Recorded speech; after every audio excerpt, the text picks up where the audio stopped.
Developing transfer news reaching us. Kaveh Solokol has the latest. Won't give it away, but perhaps this is a bit of a clue. Kaveh, what can you tell us? Well, Manchester United have contacted Wolves to discuss paying Matheus Cunha's release clause. Now, the release clause is £62.5 million. And what Manchester United are proposing is to pay that release clause in 5 payments. But I think Wolves' position is no, you have to stick to the terms of the contract. And the release clause in the contract says that it has to be paid in full in 3 payments over 2 years. So at the moment, there's a little bit of a sort of disagreement. One side, Manchester United, want to pay in 5 instalments. Wolves saying, no, it has to be paid in 3. That is where we are. But look, we know this release clause exists. We know that Manchester United want to sign the player. There's now been club-to-club contact as well. And we know for a fact as well that Matheus Cunha would like to move to Manchester United as long as this release clause is triggered. What's your feeling on it? My feeling is still that the deal will happen because Manchester United have moved so quickly. The season only ended 2 days ago. We were telling you last week that they were going to try and pay this release clause, trigger it as soon as the season ended. 48 hours after the season has ended, that is exactly what they're doing. Even though the first team are now in Kuala Lumpur, paying these couple of games in the Far East before coming back and having their summer holiday. But I think it shows you that Manchester United mean business.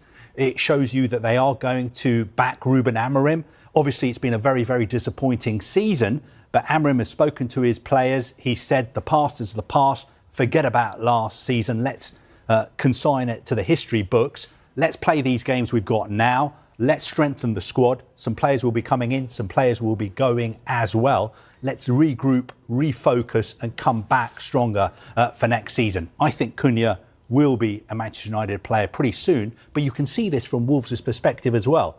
Wolves say, we gave him a new contract. He signed a new contract in January. It's got this clause in it. It's very clear in black and white. And if United want the player, they have to stick to the terms of the contract. But now we're going to talk transfers. We're less than a week away from the transfer window opening for a 10-day period, and we could see some famous names make moves. Speaking of famous names, our chief reporter, Kaveh Solokol, is here. Kaveh, good to see you. Bruno Fernandez, he's a pretty famous name. Is he on the move? Well, it could be.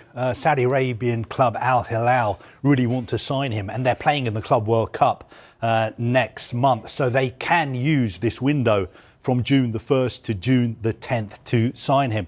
But Manchester United have made their position very clear. They don't want to sell the player. But you and I both know the way the football business works. Every player does have his price.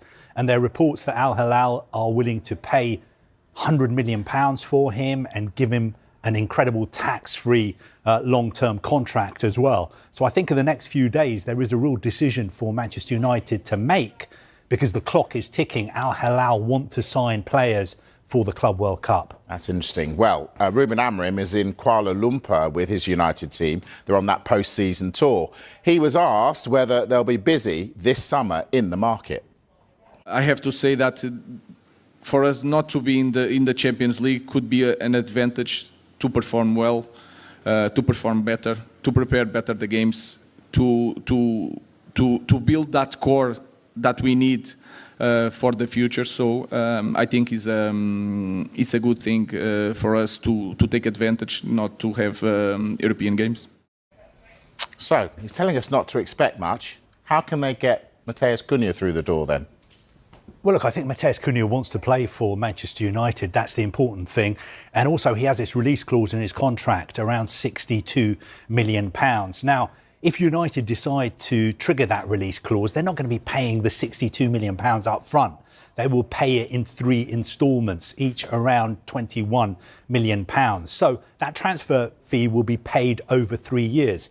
I know United's finances aren't great at the moment. Obviously, like a lot of clubs as well, they have PSR concerns. They've missed out on the Champions League. That could cost them around £100 million in lost revenue. But players could be leaving. Manchester United is still a big club. They generate a lot of income. So I think they will be busy in the market this summer. But obviously, they are not going to be throwing money around. They have to be very, very careful when it comes to their spending. Talk to me about one of their former players, Cristiano Ronaldo. Is he going to the Club World Cup? Well, this is a really interesting story because Ronaldo plays for Al Nassr.